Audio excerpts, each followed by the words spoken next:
Hello everybody, my name is Python and welcome back to the Let's Play. Last episode I set out to make a fishing shack build in my world, and we may or may not have got distracted by exploring our world a whole bunch and discovering that actually there's quite a lot of awesome stuff aside from the woodland mansion that is around our spawn area. So, you know, it wasn't all for nothing, the exploration in the last episode, right? Today, though, my friends, really is the fishing shack building day. Except, we're not actually going to make ourselves a fishing shack. I had a tiny bit of a change of heart in that today, we're going to make ourselves a fishing cove instead. You may recall in the last episode, I had this completely closed off. I decided to reopen it again, only I really do feel like this is the ideal location to have a fishing cove. We've made fishing shacks in, like, darn near all of my Let's Plays previously. How about we do something a little bit different this time? Go for a fishing cove instead. So, as you can see, already gone ahead and dug out some little bits and bobs here, but there's still plenty more to be done. I mean, for example, I don't want this thing to only be a couple of blocks high. I want to make sure that there's plenty of space in this cove, and I also want to make sure that this looks as natural and as not man-made as possible. So yeah, while I make a start here, it gives me an opportunity to, of course, say a massive thank you for all of your lovely support throughout this series, my friends. I really do appreciate it. Last episode reaching over 1,100 likes, which, again, is just incredible support. One of the other ways we could make this look a bit more natural is by deepening the lake here a bit, or more to the point, deepening the sort of mouth entry point to this cove area. And actually, this serves a different purpose as well. Only when it comes to fishing,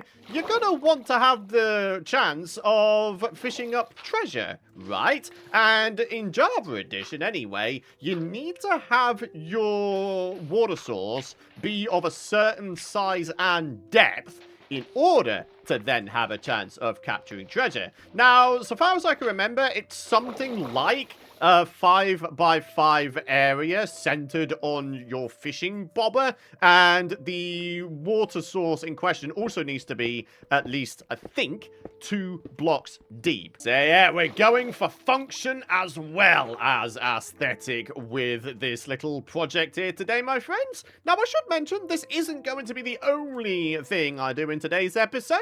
There's a certain Nether realm that we haven't explored yet, and a few episodes back, we raided the woodland mansion and we grabbed ourselves a bunch of obsidian. So how about, towards the end of today's episode, we see what kind of nether spawn we have? That, I think, would be a fun way to go. But anyways, for now, we have stuff to do, so let me continue on with the digging out and shaping of this area. Ah, yeah, check it out, my friends. By deepening the cove entrance here, I think we've done a pretty good job in making this thing look natural. There is, of course, more steps that we could take to make it look even more natural. We could go ahead and bone meal the dirt there, maybe grow some seagrass amongst other things. But yeah, certainly in terms of making progress, I'd say we're looking pretty good here. Alrighty, my friends. So check it out. I've gone ahead and I've heightened the cove just a little bit, and I've tried to make it look a little bit more sort of natural looking,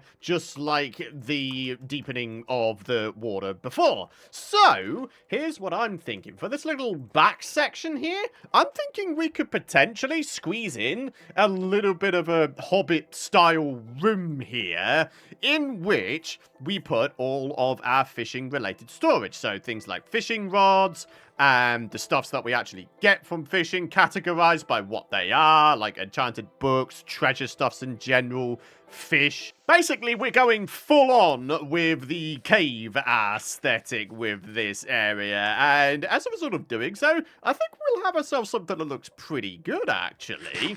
Anyway, time for a well-deserved mushroom stew break, and then we're gonna get on with trying to shape this little Hobbit-style cave room here. Hold on a minute, my friends. There's a bit of a thing going on here. A little bit of a development. Can I get the villager zombie to get inside this boat? Is that going to be something he does?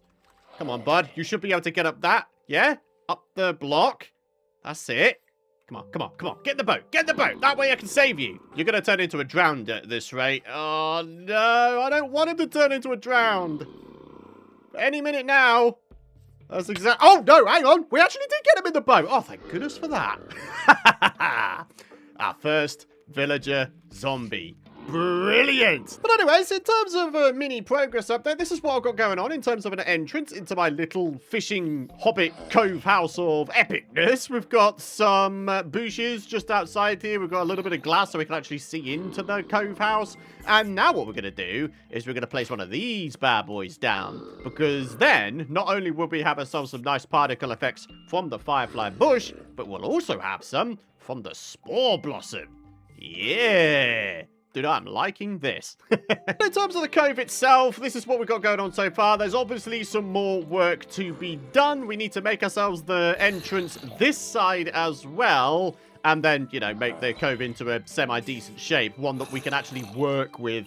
And yes, I'm well aware that that cobble wall on my right looks a little bit drab, doesn't it? But hey, baby steps, eh, my friends? We'll get there slowly but surely. For now, seems like we are dealing with an endless barrage of zombies. As you can see, I'm now up to 31 levels, which I guess isn't too bad. Oh, look at that. That guy dropped me a golden cap. Well, there's me talking about making baby steps. How about a big step? This is what we've got going on in terms of our little fishing cove base of epicness. It is a very peculiar shape. One which I think actually kind of works with what we've done with it. We've got ourselves a tiny little bedroom nook in this corner here. We've got ourselves like a nice wall along here, along which we could probably place ourselves a bunch of chests, maybe some smokers and furnaces and stuff like that. And then, yeah, we go out here. And here we are. We are out at the fishing cove itself. Now, what I'm probably going to wind up doing is making myself a tiny little fishing pier. And then, yeah, we can fish straight off that. And then in terms of the other entrance, this is what we've got going on. Kind of sunk down into the terrain here. This is pretty much the exact aesthetic I was looking for. I think there is, however, one more thing I could do out the front there. Maybe if I was to grab myself out some spruce wood here, make myself some tarp doors. There we go. And then we just pop out here, do a little bit of that and a little bit of that. So it almost looks like we've got shutters for our windows. Yeah, I think that works quite nicely, my friends. So, how's about we go ahead and we start adding ourselves in the various bits and bobs I was just talking about along the wall here. Smokers, furnaces, storage, all that kind of stuff. Needless to say, barrels, because fishermen, barrels. And you know what? It's kind of giving me a bit of an idea. Instead of going our usual route of speedrunning a mending librarian or a Fletcher villager so we can get ourselves a supply of emeralds really early on, I think what could be a cool idea is if, actually, we convert this guy into a fisherman and we have ourselves a resident in here. I think that could be a nice idea, right? And then when it comes to us fishing up a bunch of fish, we can sell the fish to this guy and get ourselves some emeralds that way. Anyway, for now, just got to tie up some loose ends in here. I can't actually sleep here because there's a zombie over there very close by. Maybe I should go grab myself a leash and, like, lure that guy away. Maybe just to the mouth of the cove, like over there. You know, not too far out in the open where this guy will die in the daylight, but, you know, just sort of on the cusp here. All right, come on, boat. Let's get you sort of over this way a little bit. Yeah, that worked quite nicely, actually. All right, well, let's get our lead back without getting hurt too much. And, yeah, there we are. This guy's still safe, but he's out of the way. We're not going to get absolutely hounded by this guy every time I come out here. Well, I'm very glad that wasn't the sound of this guy dying, because otherwise I would have been pretty upset. Turns out we actually had a second villager zombie roaming around above us. Anyway, here we go. There's a barrel right there. And I've even gone to the lengths of giving this villager a pot with a fern in it to look at while he's sat in this 1x1 space 24/7 forevermore.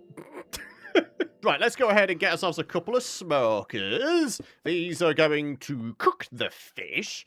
And now, maybe some chests, some storage bits and bobs. I think that'd be a good shout. Maybe we can have ourselves, I don't know, just a box standard chest there.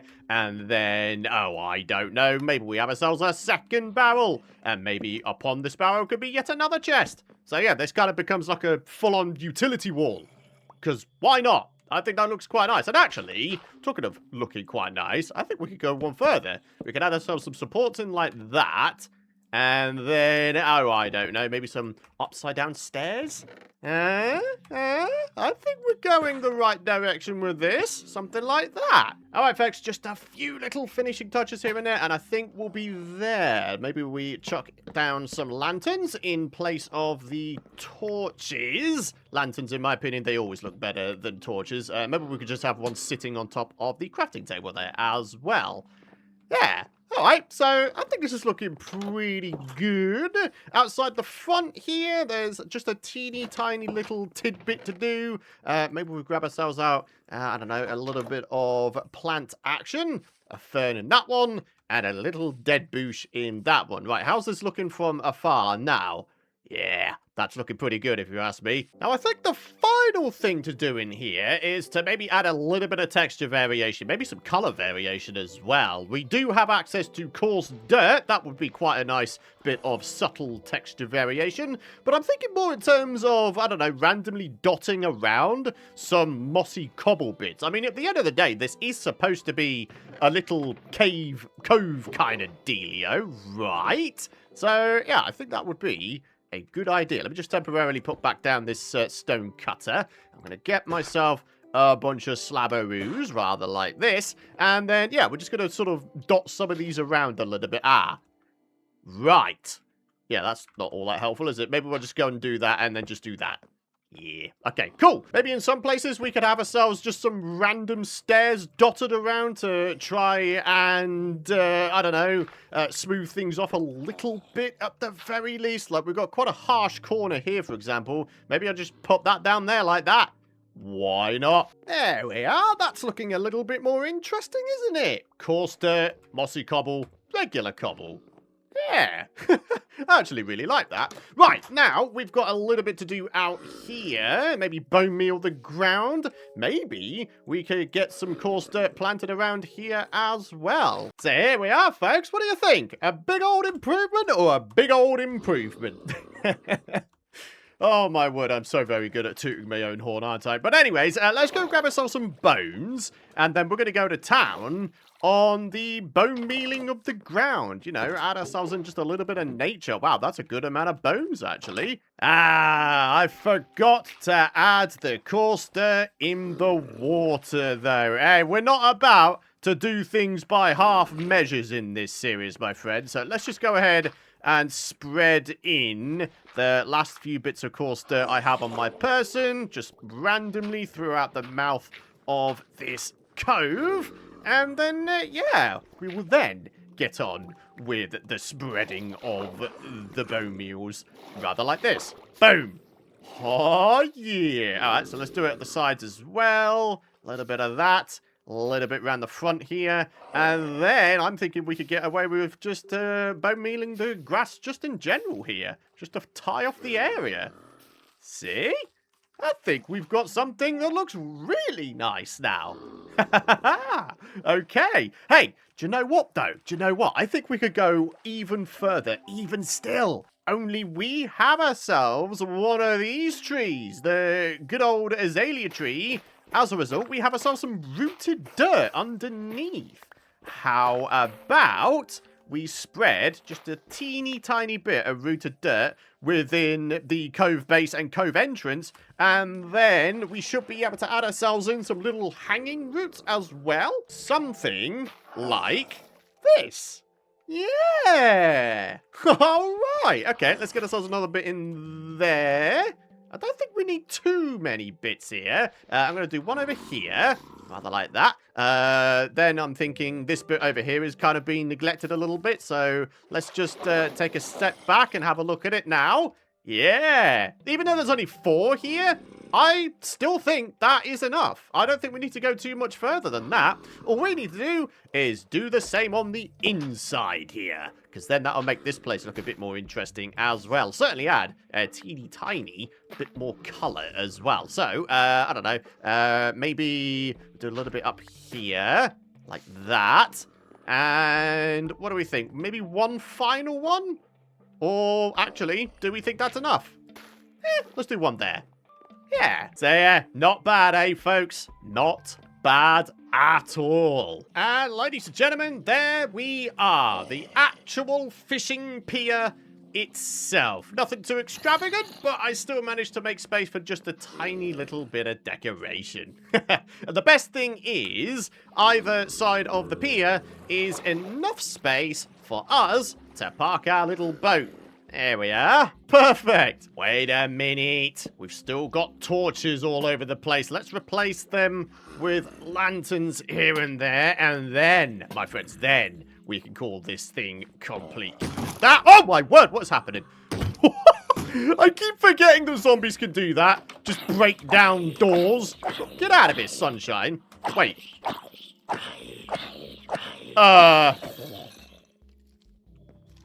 What just happened?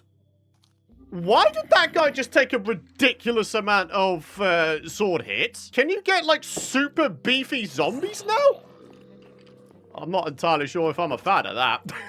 I mean, don't get me wrong, I always appreciate and enjoy a challenge, but that zombie just took, like, 7 hits before dying. I'm so confused. If any of you folks in the comments area know what's going on, then do please let me know, because I don't think I've seen a regular unarmored zombie take 7+ hits before. That is nuts. Look at that. That zombie villager outside is far enough away to the point where we can actually sleep in here now. Beautiful. Dude, I love how that little fishing cove is looking. Ah. Beautiful. Absolutely beautiful. We now have 3 locations to try and link up via pathways now, don't we? Got to link up here to the Fishing Cove build, and then also over to the Woodland Mansion as well. Yeah! And slowly but surely, as we connect all of these bits and bobs together, we will eventually form ourselves a lovely little settlement. So that, my friends, with the Fishing Cove and Cave completed, the time has come. The time which I imagine a good amount of you folks have been waiting for. It is Nether time. We're going to see what kind of spawn we have in the Nether to wrap up today's episode. I'm actually pretty excited for this, my friends. So let's just make sure we've got all our bits and bobs on us. I mean, this is just about all we need. All we have to do is go find ourselves a location to put a nether portal. I mean, like, do we really need to be fussy? It's probably just going to be a temporary thing, right? So I'm going to say just down here, where I was mining up a bunch of cobble for my builds earlier in the series. So, 1, 2, 3, 4, 5. I've just buggered that up. Oh, no! How can I fail with the placement of a nether portal? I mean, come on, Python. You really are a bit of a goofball sometimes, aren't you? Right, let's try that again, shall we? Line it up. And, yeah, ladies and gentlemen. Ooh, I don't know, man. I don't know. I think we should go in. Better safe than sorry, right? So let me go grab out a bit of gold armor real quick so we're not hounded by piglins as soon as we get in there. Ooh, projectile protection too. That seems like a good way to go. Let's pop in. I'm nervous. I'm excited. I'm all the things. What are we going to get? What are we going to get? I don't know. Oh. Hello. Wow. Now, this is a rarity. I can't remember the last time I had a Soul Sand Valley nether spawn. Dude, this is actually quite amazing. I am a big fan of this. Oh, look at that. We've got a bunch of quartz nearby. Got a crimson forest nearby as well. Oh, my word. There's a lot going on here, isn't there, folks? I wonder if we've got anything going on in terms of structures, though. Maybe a little bit of nether fortress or bastion action. All right, so we went left when we came out of the portal. Let's check out the right-hand side now. Anything for anything. I mean, there's definitely plenty... Ow! There's plenty of skelly butts around. But that's... Ow! That's no worries. All is well. This really is actually quite a big soul sand valley, though. Go on, Minecraft. Let there be a nether fortress within this biome. If we have ourselves a nether fortress within a soul sand valley nearby our nether spawn, I would consider that to be the absolute jackpot. Only for any of you guys who don't know, in Soul Sand Valleys, you do typically get a higher amount of wither skeleton spawns inside of a nether fortress. Also, we've got this guy. Oh, we got ourselves a dried ghast. Oh, what a brilliant trip this has been. What a brilliant spawn. Alrighty, I think that's enough excitement for today, my friends. We'll come back here, we'll explore a bit more, and we'll try to see where our nearest bastion and/or nether fortress is in another episode. I'm still pretty happy we found ourselves a dry ghast, and I'm super happy that we've got ourselves a Soul Sand Valley spawn. Look at all the soul sand we can use here. This can be used in the creation of soul lighting, right? Another building resource and another different type of lighting we could use. I am loving this. So then, my friends, on that fun and awesome note, it's time to wrap up today's episode. Thank you very much for watching. I do hope you folks have enjoyed today's episode. Do be sure to drop a like if you have. I'd really appreciate it. And of course, make sure you subscribe so you don't miss out on my future content. For now, though, have yourselves a fantastic rest of your day.